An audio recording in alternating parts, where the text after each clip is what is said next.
Hello, everybody. Welcome back to another episode of the Socratic Cinema podcast. My name is James Delicio. I'm Charlie Heatherly. I'm Kasey Clark.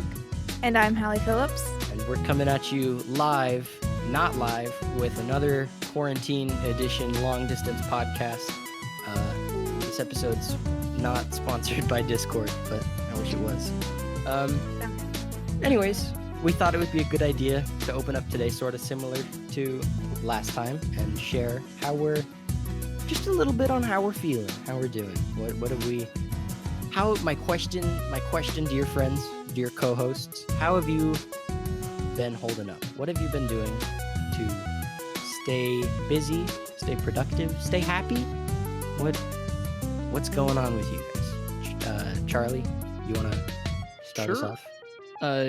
Well, definitely staying busy I don't have to worry about because I have a lot of classes that demand a lot of time, so usually I'll spend it doing homework, but at least from one of those classes, which is game development, I get to express myself creatively through doing tons of illustrations or coding work or really anything under the sun that's required to be put into a game I get to do. So that's my creative outlet for this, and I highly recommend that if you haven't found a creative outlet to explore during quarantine, get one, because it is what's keeping me sane, at least partially. Also, I like to go on walks and exercise and things like that. I think that's important during this very sedentary time. But I mean, yeah, I'm doing okay. Can't wait till it's over like the rest of us, but I'm making it. I'm living. I'm here. Absolutely. That was beautiful. Thank you. Kasey? Yeah, I've been really putting myself out there creatively. I made a dress out Whoa. Oh, of you did? thrifted Ooh. Oh, I pants. saw that. Dang. Yeah. Oh, that's I've cool. also been vlogging for Miss Haleigh over here. Thank you. Thank you. Mhm. Oh, that's right. We all have been Oh, vlogging for yes. Haleigh. Right, Yeah. yeah. Wow, So that's Casey's the only been one to notice it. She's a real one. I sent haven't you gone 4 yet. vlogs I yesterday. could have said it. Mhm. What else have I been doing? I've been drawing. Yes. I completely tore apart my closet and I have all this stuff to give away and no Goodwill to go to. Oh. Oh. Hey, it's the thought that counts. Yeah.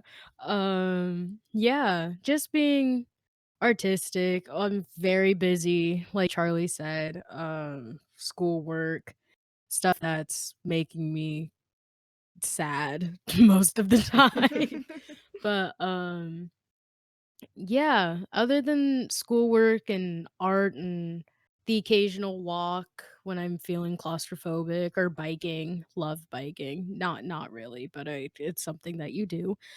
Um yeah, I think that's it for me. Beautiful. Haleigh? Amazing. Yes, I've been doing a lot more than I should, really. I've just been clinging on to a bunch of creative projects I can do. Like, I'm trying to write like this feature film script that I've been working on for 3 years. Finally, have time to do it, so I've been Dang. working on that like Yes. every day. And then yeah, I'm also doing the vlog. Wink at that. All these talented people, you're gonna see their lives if you want to. I So don't know how I'm gonna talented, put it guys. out there. I Yes. know. I'm And then touched. yeah, I've been doing a lot like video challenges, I've been entering competitions, I've been doing online classes. I bought myself a piano. I've been teaching myself piano. Ooh. Oh. Mm-hmm. Yeah, Wait, I'm not that good yet. like a keyboard or an entire piano? Like a keyboard. I'm not Gonna that say, rich. It was my holy, money. Yeah, she got a holy Yeah. moly. Gershwin delivered. Yes. Yeah, I A just threw it Steinway up would be here. really impressive. Mhm. So yeah, and then I've just been reading a lot. I think I've read like 8 books since quarantine, so I'm What? just Dang, just I was piling through. oh my gosh, I was proud of my like 3 or 4. Yeah, No, James, if yeah, you thought you were the ultimate introvert, I don't think you've met Haleigh yet. Oh She's my no, gosh, man. no. she's Super Saiyan now. I think I like reading. I like reading in theory a lot more than in practice. I'm like Yes. I should read. Yeah. I should expand my knowledge and read. And then Mhm. every time I think about sitting down to read a book, I'm just like, I Nah. don't really want to.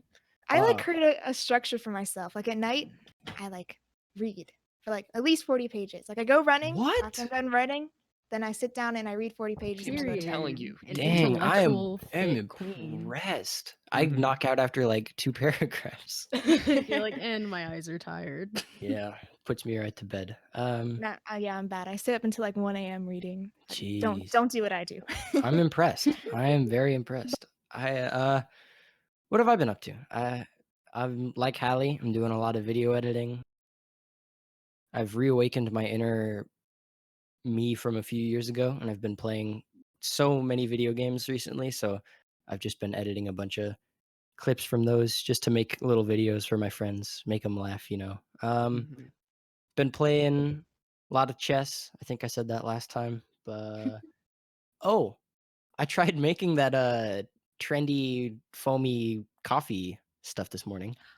Was it good? Oh, did you really? Tell us. Dude, I'm sorry it was not it was not that good. Yeah. Okay, so first off, it has like one batch of the whip foamy coffee part has like as much caffeine as 6 cups of coffee. So Ooh. it's Oh. super strong. So I used like we made 2 drinks with it. Um, and even then, like it just doesn't taste that good. It's really this weird kind of like thick, foamy texture that I don't know. It wasn't bad, but I wouldn't bother making it again. But It's because it wasn't carbonara that your taste buds just didn't deal with it very well. gosh, I know. But anyways, so I tried that. Eh. Um, that's kind of most of what I've been doing. Watching Clone Wars. It's Oh, Hey. we're supreme. doing a Woo! Socratic Cinema episode on that, by the way. I'm On the promising that to the For viewers right now. sure. on the Mandalore arc. I'm so down. Yeah, only on the 100%. Mandalore arc. I No, don't yeah, care. let's About the talk rest. about the Ahsoka arc. Everyone would love that. Ooh, yeah. But not in this episode. Y'all have to come back to hear that. But we Right. promise it's happening. I think we've used enough of our time on this fun little intro bit. I hope you all are doing well. We all hope that you're doing well, not just me. And tell us what you've been doing for quarantine in the comments below, because we would love to read it. Yeah. So, without further ado, today we will be talking about, if you haven't read the title of the podcast already, we're going to be talking about Damien Chazelle's Whiplash. Woo! Oh, I was the only Yeah. one. I was the Woo. only one. Maybe I'll put some jazzy intro music for this one instead of the normal. Yes. Ooh, that'd be Um, A fun. cool sax. That would be or some drums, maybe. I don't know. Oh. We'll get a Whiplash. Socratic Cinema band. Yeah. James can play bass, Haleigh can play piano, and then Kasey and I can like beat on a table or something for drums. Yeah. Heck yeah. There you go. Whiplash was released in 2015. It was nominated for 5 Academy Awards and it won 3 of them, being My Best God. Supporting Actor for J.K. Simmons, Best Sound Mixing, Best Film Editing. It was also nominated but didn't win for Best Picture and Best Adapted Screenplay. Let's do our thing. Let's go around. Let's talk about our surface level feelings about the movie. Let's go the reverse direction. Haleigh. Oh my gosh, I'm first. Okay. I really enjoyed this movie. Having loved La La Land, I was surprised I just haven't ever gotten around to Whiplash. So I'm very excited we got to review it. Um, I thought it was like it was so simple, but yet it was still like very like bold. And that's what like really surprised me. Like even like the beginning scene, I was like jarred. Like just like the way like the camera movements were and like the dynamic was between Andrew and Fletcher. I was like jarred, but at the same time, like, oh, this is so simple yet so intriguing. It was definitely a Damien Chazelle movie. I could see so many similarities in like La La Land, but like what was so interesting is like the difference between the story of ambition between the two movies. So when I was Mhm. watching Whiplash, it was like, oh, so like I could see where it's kind of going with how it's arguing ambition in this movie and how different that is. So I really liked it. I really thoroughly liked it. Yeah, A for lot. sure. I want to Interesting. talk about the whole ambition point as well. I think that was super interesting. I it slipped my mind that Damien Chazelle directed La La Land too. I didn't know that. Um, but but that's a really interesting comparison now. But Yeah. Kasey, what did you think? Well, I would like to open up with that I thought it was a brilliantly made movie. It was very interesting to watch, but I didn't like it. My heart. My heart. Y'all are gonna No, be hate proud of me. it, Kasey. Take my role for Yeah, once. I can I know. I can I'm see why. I'm the Charlie. Okay. For a few reasons, I feel like once we get to the ambition point, I can get into my main um gripe with the movie. But it was very, oh, how did Charlie put it? Very anxiety inducing. Um, so I was very like, and it's a good anxiety inducing, but it's also like some points where it's a little bit um like too much, and too much in a way where me looking at how other people like treat each other, I felt like the movie didn't exactly do a great job of truly villainizing what Fletcher was doing to the boys. Like, he kind Uh, of touched on it, but it was very like they kept going back to, but this is like the tough love, this is how you be great. When it's like, no, that's actually like emotional and physical abuse. And like Mhm. that just didn't exactly sit right with me there. So those are, yeah, I'll touch on the ambition point later, but that was why I didn't like it. yeah, I can see that. I think that's a very fair claim to make. I don't necessarily agree, but I definitely understand why it could be an off-putting or alienating movie for sure. Mhm. Yeah. Charlie, what did you think? Whiplash was one of the best movies that I will never watch again. Uh, Oh. much Wow. like Okay. the Safdie brothers, I think that's their name, the Safdie brothers Uncut Gems. This movie is all about nailing that feeling of anxiety, and it does a fantastic job at that. You cannot fault the movie for doing exactly what the director wanted, but the problem is watching an anxiety-filled movie is really not the most fun thing to do at the core of it. Right, yeah. Now, I love this movie because I think that it's fantastic at what it wants to do, and I think compared to Uncut Gems, it has an appropriate level of anxiety, as where in Uncut Gems, you wanted to rip your hair out for the second half of the movie because of how stressful everything was getting. But in this movie, you have a fantastic balance of stressful of just a stressful plot in general, really, really phenomenal acting and characters. Unsettling light work, I think, is especially what stood out to me, and I have a couple moments I want to pinpoint with that. But definitely one of the drawbacks of the movie that Kasey so eloquently mentioned before is the fact that I think it gets its messaging wrong on the value of hard work and how abuse can change a person. Because I feel like there's two routes that the movie was going to take, and it chose neither of them. Either it was going to treat its main characters as people that you shouldn't look up to, or it was going to villainize it was going to villainize Fletcher and say that what he did was bad. It didn't really do either. It sort of just showed, oh, these people were abusive to one another and incredibly mean and rude, but they ended up having a good time in the end. Look, he played some great music. I mean, his hands Uh-oh. were bleeding, I'm Oh man, but I yeah. can't. Okay. I don't know. Gosh, I f- yeah. throughout his I might rebut relationships, a but little bit of that later. you yeah. know, I want I, to. I I want to talk about that for I'm sure. firmly on yeah. Casey's side on this. I think the movie really should have had a better message in the end. And I understand that you can do that thing in literature where everyone always says, well, you got to look under the surface, man. There's nuance to it. But I don't know. I feel like by and large, a lot of people are going to go away from that movie thinking that what happened was, a little confusing. Like, oh, he was I, abused, but he made something great in the end. So who I knows? I I, think to a degree, it's definite. There's some. It's up to interpretation a little bit. Maybe Uh-huh. my interpretation's a little bit different, but I think Haleigh and I are rip roaring to get to that soon. So I'm gonna Let's try rip and them apart, Casey. I'm gonna try and yes. this is a podcast not about tearing each other We're apart, going to destroy you, James. but building each other up. You're dead. You are dead. All right. Here's what I With thought. vibrato. I You are dead. really enjoyed this movie. I'm so glad we're reviewing it. This was actually suggested to us by someone on our Instagram. Go follow us on Instagram, by the way, at Socratic_cinema. But I'm so happy that we're getting to sit down and talk about it because I have wanted to watch this movie for so long. I've seen clips of it over and over again on YouTube, but for some reason I just never sat down and watched it all the way through. Same. Did you guys know this movie was there's the short film, like original prototype version of this movie is on YouTube. I think it's Oh, really fun to watch. Really? I watched it months ago. It's really interesting seeing like what segments of it made it into the final movie. Like the "Are you rushing or are you dragging" Oh, infamous scene Jesus. was in this short film. This movie was man. so brutal to watch. Yeah.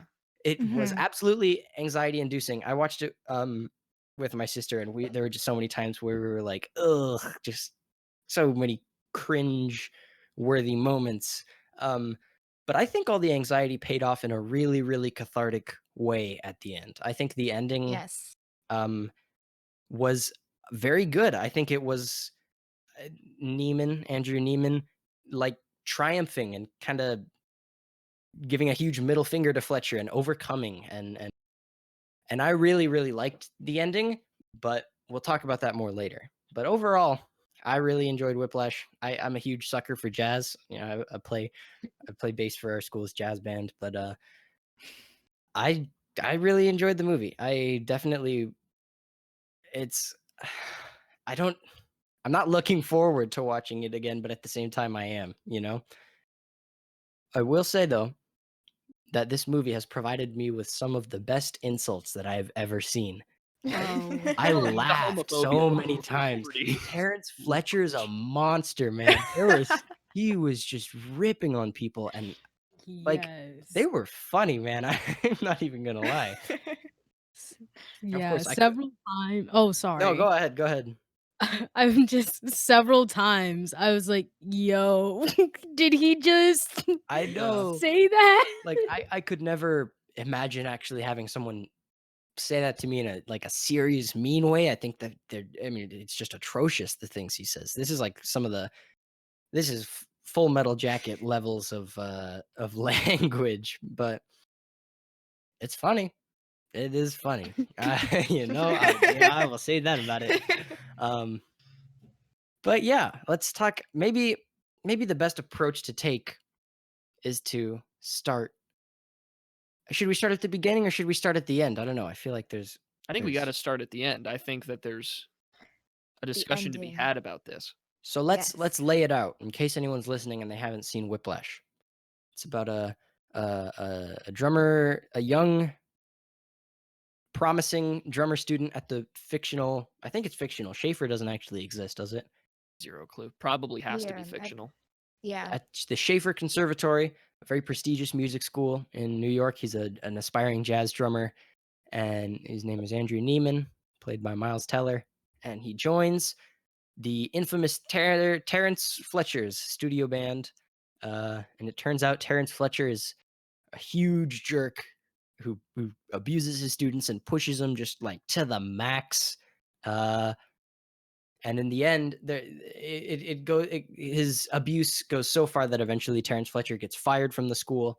But uh, Andrew and Fletcher later have like a reunion. They just kind of bump into each other, and Fletcher goes, "Hey, Neiman, you want to come play with me at a show I'm doing?" And Neiman's like, "Sure, I'll play at your show. Why not?" And I haven't played drums in a while, and he does.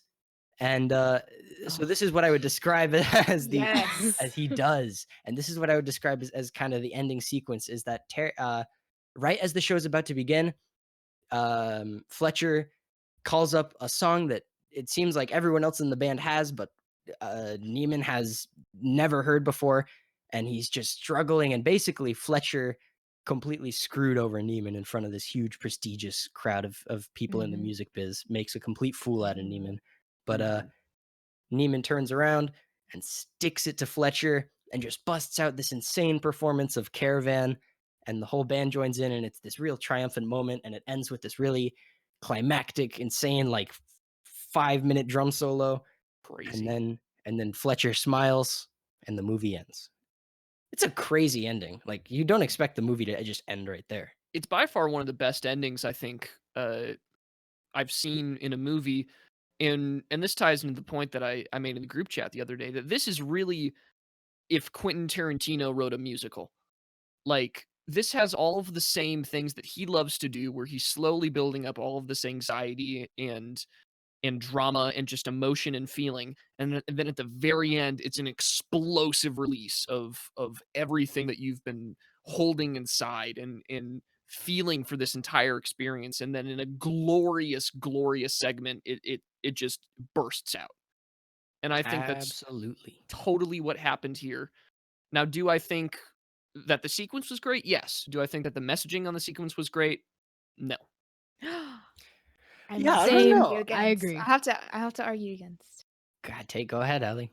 Yeah, Oh, am go. I? The message, like, of the ending or, like, the whole movie? What do Like, you what think like, the the ending? message well, I suppose that the message of the ending would be that of the The whole end of movie, the I Yeah. mean, I but felt like it was very clear to me. I think it might be just because I'm a screenwriter, but for me at the end, it was kind of like this redemption was Andrew finally being able to be in, like, the symbiosis with Fletcher.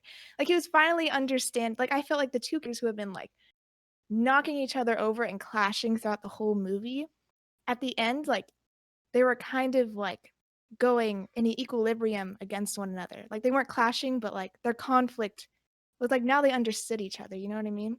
Mm. Like, after the talk at the jazz club, it was like, oh, like, all, like, the things that he was saying, like, it had, like, another meaning to it. Like, it wasn't meant to discourage him, like, like, in the ending when he was, like, saying all those rude things to him, like, I'll gouge your eyeballs out," and Yeah. Fletcher keeps playing harder, like, he's finally understanding, like, the language that Fletcher's speaking to him, and they're kinda, like, playing, like, instruments together, like, I don't know, like a band together finally. I just thought it was beautiful at the end, like that. Mm. Like, that's how I interpreted it. I like that. I think I interpreted it a little bit differently, but also, I'm in support of it as well. I'm in support of my own interpretation of the ending, which, everyone is, but I'm curious, what is it? so to me, I think the ending was a little bit more kind of smug and spiteful rather than like reaching an understanding, which it's like a different kind of satisfaction. To me, the reunion scene at the bar kind of leads you to believe that Fletcher has not redeemed himself, but kind of you understand his motives, which you do. You do get to understand his motives, and you're sort of led to believe by all these amiable conversations between them that, oh, okay, they're cool now. That weird like abusive teacher dynamic's not there anymore, and they're cool, and this final show is going to be a nice conclusion. But then when Fletcher when he throws that wild card and calls up the song that Neiman has never seen ever, and just kind of leaves him to flail around, amidst everyone else who knows what they're doing. That to me is like, when you get the twist villain at the end of a movie, mhm. it's kind of like that to me. Like, oh Mhm. no, Fletcher's still a jerk, and that made me so mad when I saw that scene. Like, mad for Neiman, which I think is the desired effect, right? But um, when and Neiman, he takes the blow like a champ. That's like his little death and resurrection moment, and he comes back and he just completely sticks it to Fletcher, completely cuts him off, starts playing this crazy song. Caravan's a great song, by the way, and he basically gives a fat middle finger right back to Fletcher, and it was very satisfying to me. Like, yeah, Neiman's taken charge of his own life. He's reached virtuosity, but he's not like, to me, it wasn't like validating anything that Fletcher had done. It was like he was like taking his life into it, kind of. Um, Hmm. Interesting. and I think it See, was, yeah, satisfying in that sort of like, you're not gonna push me around anymore. I'm gonna do my My thing, own. and it's amazing. Mhm. I entirely agree, and I think I'm more inclined to relate to Hallie's uh idea of or opinion of how this whole movie went down. But I personally was never convinced that Fletcher turned good at the bar. you see multiple Yeah. times Fletcher acting like a good person, but he's very manipulative, and that's how he gets you. At the Oh very yeah. beginning, when he was talking to Miles Teller's character and was like, "Oh, what does your mom do? What does your dad do? Oh, your mom left. That's so sad." And then for the entirety of the movie, he makes fun of how he has no mom. Yeah. Like, Fletcher is capable of doing really nice things and seemingly being an outwardly kind person in order to screw you over later. And I think that not for a second was I convinced that Fletcher changed. But the chat at the bar is interesting for one reason, and that's because it's the second time that we hear about the story of how the drummer had a cymbal thrown at his head, or the musician had a cymbal thrown at Uh, his head, and he y- Mhm. became really good. yeah, Charlie Parker, Charlie Parker. saxophone player, by the way, Charlie. I corrected myself to musician. How Charlie Parker got a cymbal thrown at his head, and then he, realized that he had to play better or whatever. That is Fletcher's philosophy, is that you have to Mhm. be pushed to the edge, and you have to be abused and degraded to think that your work is not good enough until you're finally pushed past that breaking point to when you do well. That's his Right. philosophy, and that's the philosophy that ends up th being shown in the movie. Miles Mhm. Teller's character is pushed to the point of getting to a car wreck to try and perform in one of these guys' things, and even after Fletcher is kicked out of the school, and he goes and Miles Teller's character goes back to playing the band, it's obvious that Fletcher's gonna do this and try and push Miles Teller past the breaking point again, because that's what he thinks is gonna get him the next Charlie Parker. Is by Right. pushing a person until they break, and at that final climax, that happens. He Yeah, that's breaks. exactly. Mhm. He goes past the breaking point. It's beautiful, like you said, Hallie. I think it's an amazing ending. I think it's Yeah. phenomenal. But you have to look at it at one point and be like, this is sort of validating all along what Fletcher wanted. Like, this is And what Fletcher's strategy was, and it worked. yeah, Mhm. to a degree, I definitely kind of agree with you guys and say that Fletcher wins. Like Miles Teller has this big moment of defiance, and it's really satisfying because yeah, Fletcher's been horrible. He's very clearly like the antagonist of this movie, right? You're meant to root against him. Um, Mhm. and so when you see him be defied, it's satisfying. But then yeah, exactly on the other end, it's also like, well, Fletcher's kind of winning. Like he gets his way at the end, and I don't I don't know. It's a very interesting moral on ambition where I mean, you could dumb it down and say that the moral of the story is you gotta go beyond your limits to achieve virtuosity, which in itself is not a bad moral, but very interesting in the way they chose to portray that, I guess. Well, Oh, yeah, for I mean, sure. because like in this book I'm reading, The Anatomy of Story, one of the things they're talking about in the villain is that to create an interesting dynamic between the hero and the villain, it's key to make the hero and the villain have the same goal. So if you look at Fletcher and Andrew, it's like they have the same goal. Andrew wants to be the best, and Fletcher wants to mentor the best. So that's Mhm. kind of like the ending where, you know, it all, like, cultivates, I think. So, like, Yeah. that's, like, the whole moral Mhm. thing, is, like, their ambitions clashing with one another, Yeah, I don't know. in a Casey, sense. what because I know you are against kind of the I don't know, or you have some problems with it. Why don't you Yes. elaborate?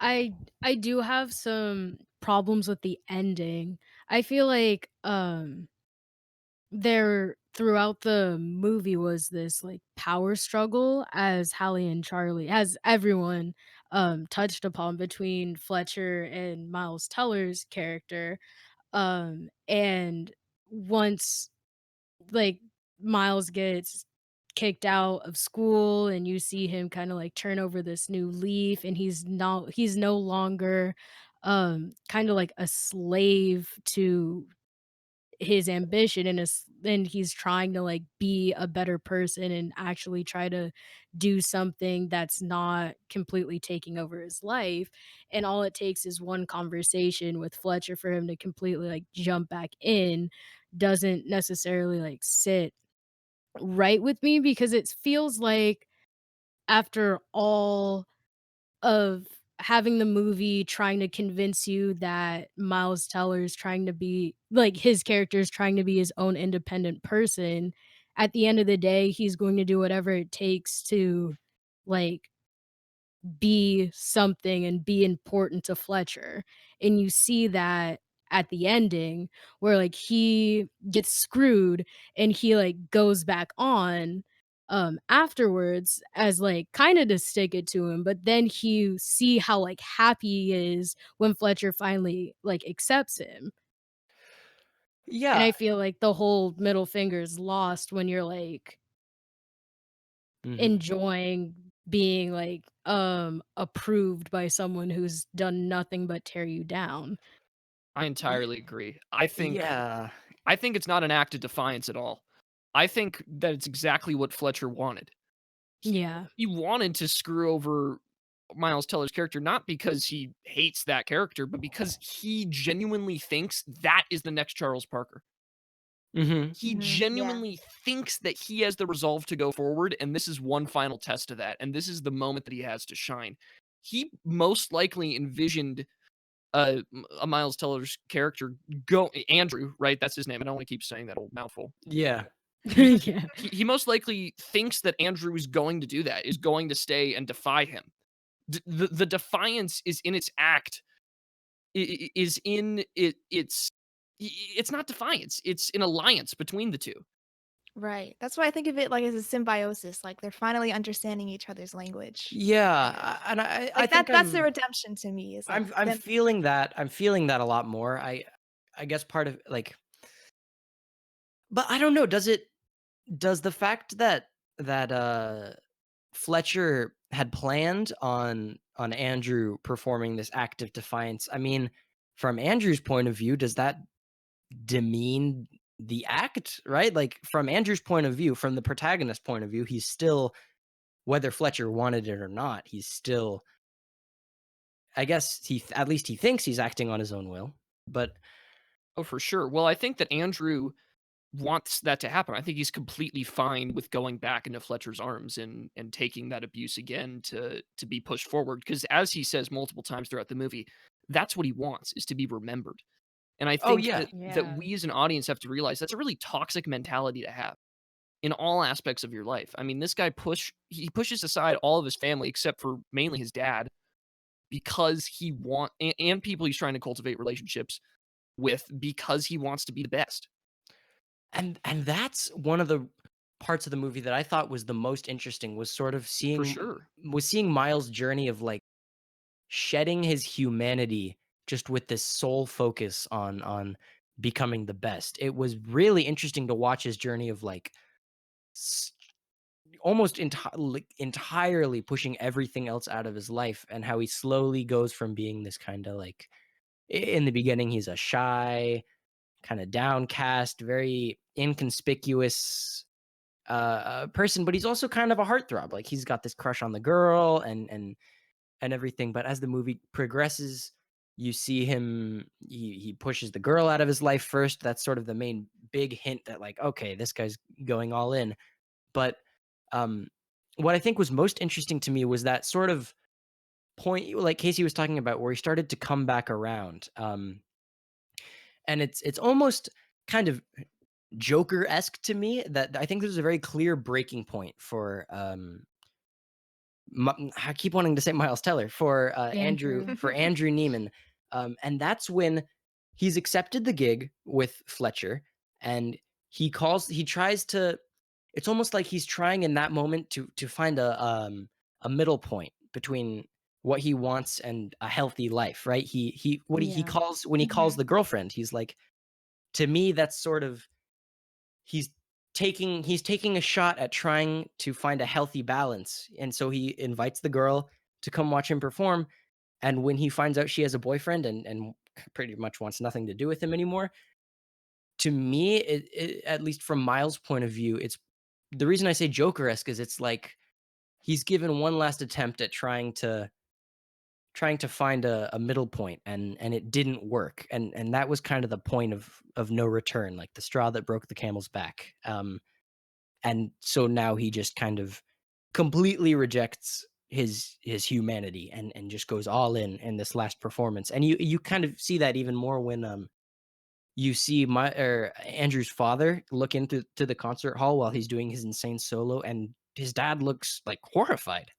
Mhm. Mhm. Yeah. And that's just such an interesting dynamic to me. I I like that sort of. I find myself enjoying that sort of arc where it's like reaching the point of no return and just going full force after that. And so it was really fun to me to kind of identify like that's the point where he kind of gave up hope on trying to have a moderate or even a happy life. He just at that point he was like, whatever, everything else is not working. I'm just gonna be the best at what I can do. Mhm. I mean, I'd treat Mhm. this movie even like a thriller in some cases. This movie has aspects of horror films in it, and I think one of the most obvious points where you can see that is in all the lighting choices they make. I mean, every Ah, yes. single like gel they use and color of lighting that they use is unsettling. One of my favorite examples of that comes right after the like 6-hour long session where he's absolutely beating the drummers into trying and get the tempo right for that one song. And they Mhm. get out at like 2 o'clock in the morning, and you just see Andrew's face highlighted with a pale blue light, as if the moonlight's coming down, and he looks like a ghost. And that's what that's meant to feel like is he's drained. He's out of there. He's been pushed to where he can't be pushed any further. And that heavily contrasts the beginning part of the movie where you see him in sort of this sickly yellow light, sickly green almost in the apartment complex where he's sort of working on it, and you sort of still get that feeling that he's happy doing what he's doing, but there's that little thing in the back of your mind that's saying something's wrong here, something's going to go wrong here. And you slowly Mhm. see that yellow drain and drain and drain and drain until you get a pale gray blue of just defeat almost. But he And manages then to bounce back, and it's wonderful. and then you look moving along with the lighting theory, you look at the final scene, that final performance with the it might just be in my head, but when Miles is kind of flailing around in the song he doesn't know, the lighting is blues and greens and that sort of thing. Um, Mhm. but then in the final performance of Caravan, brilliant gold. Yeah. Yeah, I saw It that. I loved that. I think that's sort of symbolizing the end of their arc, like the resurrection kind of Yeah. that Neiman has reached. It's a very the lighting is phenomenal in this movie. Absolutely, I love the really warm studio lighting, the effect that it gives whenever they're in like the practice room or on stage or anything. Mhm. It's like all that you can see is the band, and that's it. Everything else almost looks like it's been like it's all inky black. It's Mhm. all in shadows except for the band. I serious kudos to all the whole lighting team, gaffers, and all those. They knocked it out of the park. Good Bravo, job. bravo. Good job, everyone. Go production crew. But Haleigh, Yeah. you said you had a connection to La La Land with this whole movie, and Oh, I mean, yeah, I'm interested. obviously. I mean, the first time in the movie where I was watching and I was like, "Oh, I definitely see Emma and Sebastian," was the girlfriend and Andrew talking, just like their conversation and the way like Damien Chazelle like plays his actors and kind of like relationship. I was like, "Oh, that's Emma and Sebastian right there." But I did have a point, like what you were saying, James, with the girlfriend and Andrews. Like his relationship to like life is like solely, I feel like, is solely represented with the girlfriend. Like when he like got a good compliment from Fletcher, like he asked her out on the date. And Mhm. then when he was feeling low with Fletcher, like he kicked her out of his life and was like, I have to focus on only drumming. And so it's interesting to see that parallel throughout the whole movie. And especially towards the end when he tried to go back, to having that balance and it was like, it's too late. And then at the end, it's like he gave it his all. But yeah, even just Charlie looking at like the lighting, like, how in the beginning you just see it's green and you're like, "Ooh, okay, this is what this kind of film is gonna be. It's gonna be, like, saturated. There's Yep. gonna be moods." And then you have that long opening sequence of, like, Andrew just walking through the city and it's green and then you go to the band room and it's yellow. It's like, "Ah, yes, we got these primary colors or colors going on." Um, Mhm. but yeah. And then just even the ending you can parallel to, like, La La Land, you know? Like, the false climaxes, where we think Andrew's gonna have a redemption and it gets shoved in his face as Fletcher's like, well, we're playing a different song. And then, we kind Mm-hmm. of get to see what could have happened and what we wanted to happen and it didn't happen. And it's kind of like you're just getting shoved around. But I thought it was kind of brilliant in that sense because you get to really see what each character, what really Andrew wanted Yeah, and how he tried to get it yeah. in the end.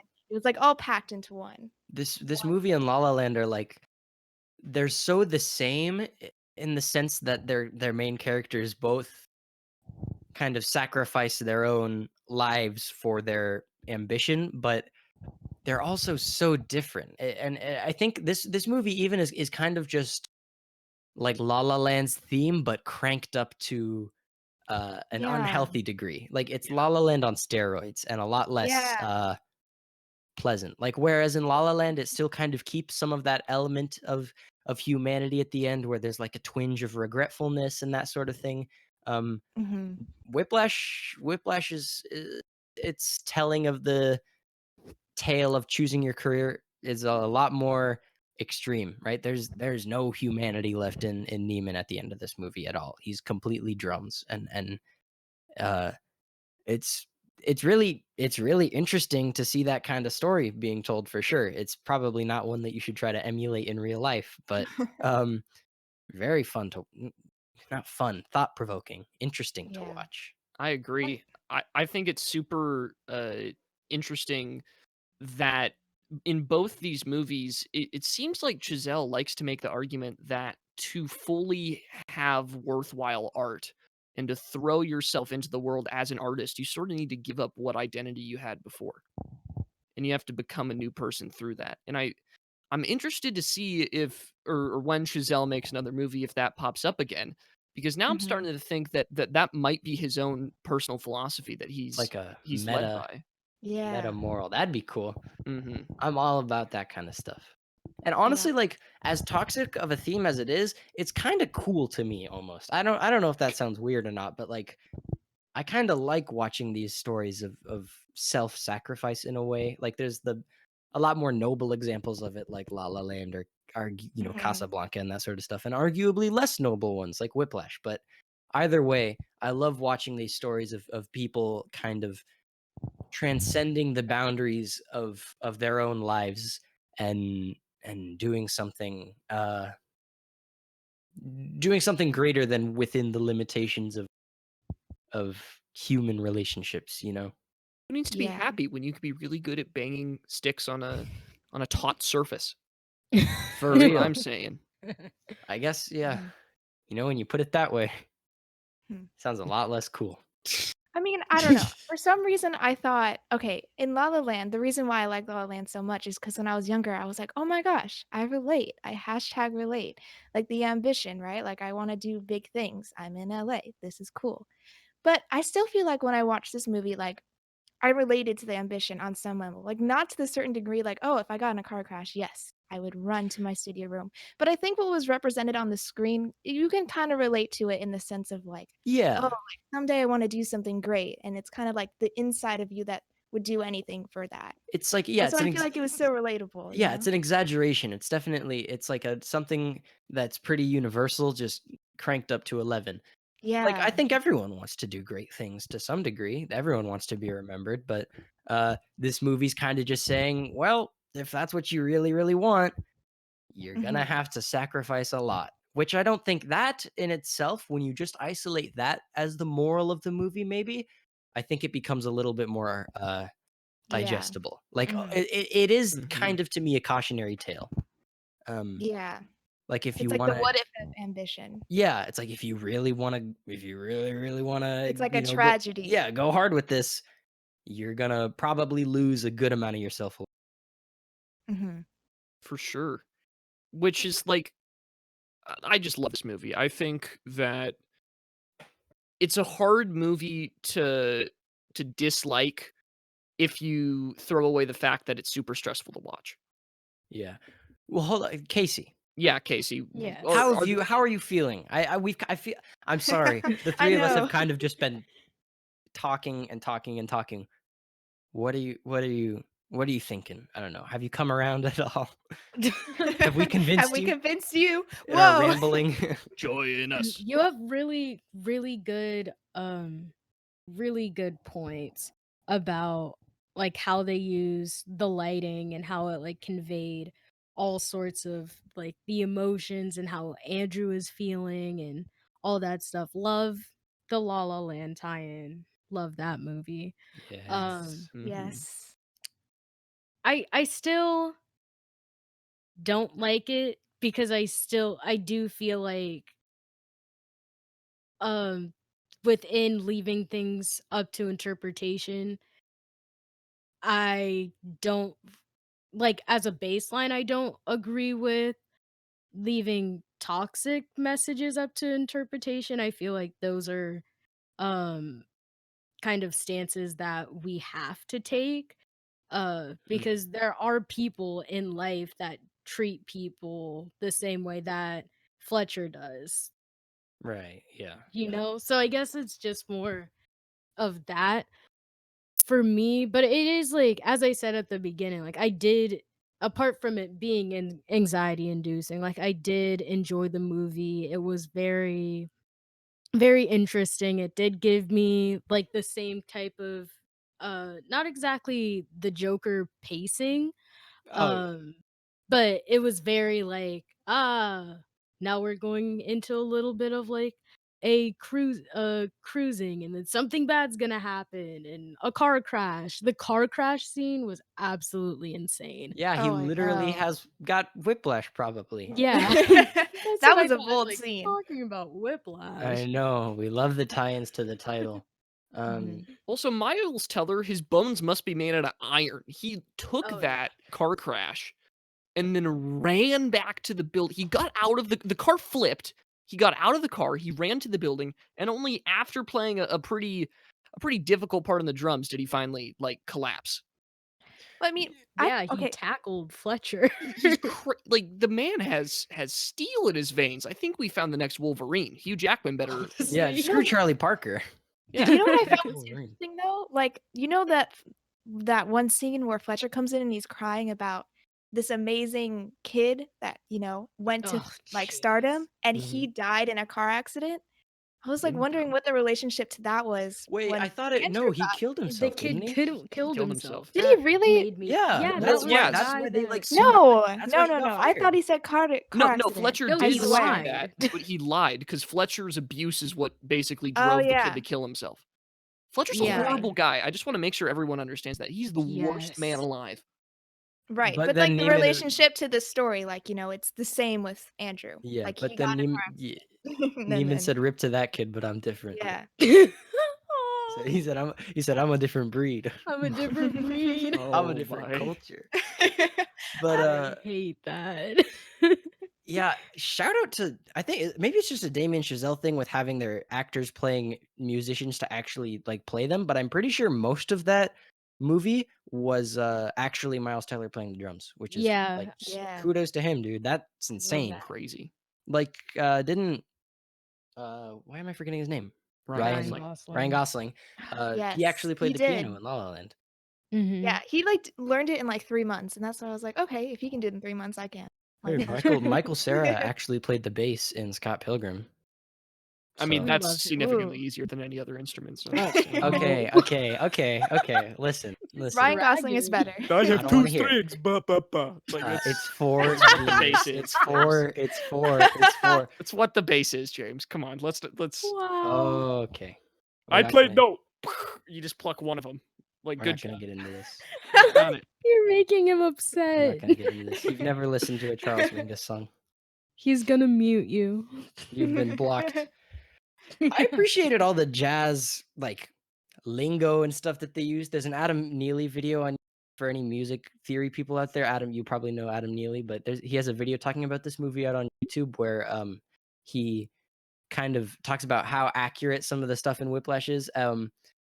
There's some stuff that's super just like kind of ridiculous. It's like it's terms that exist but just used in the wrong spot, which I guess you can excuse to a degree. Like there's a part I know this was specifically pointed out in Adam Neely's video, but there's a part where the Fletcher says, "Brass, remember that we sharp that ninth."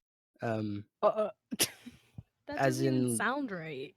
Well, sharpening the ninth is like a thing that you would do. Maybe you'd say that to a piano player who can play more than at a time, but trumpets can't. One trumpet can't play a chord. I Like- know.